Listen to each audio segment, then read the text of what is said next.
Dear buyers and sellers, do you know the different phases of real estate cycle?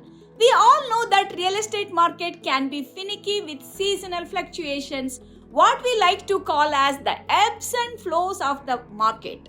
Hi, I am Suma Sridhar, real estate broker from the Bay Area. These cycles are often influenced by various economic, demographic and market-specific factors that typically follow a pattern of phases. Let us take a look at these phases. Expansion phase. This is the boom where the market experiences growth and rising property values.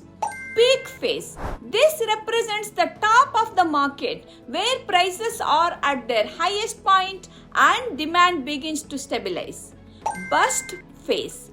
The market cools significantly, demand decreases and prices may start to decline.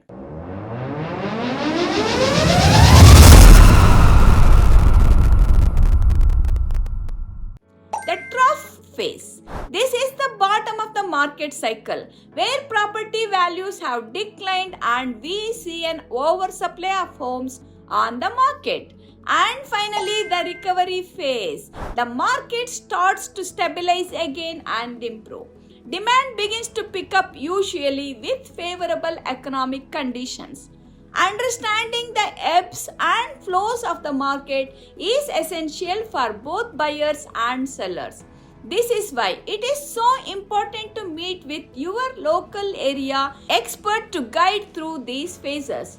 If you would like more housing data to see what is happening in your local area, reach out to my team and me so that we can help to strategize your next move.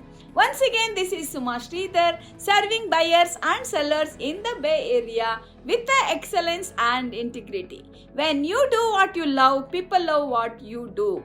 Let us help to plan your next move. Thanks for watching and have a great day.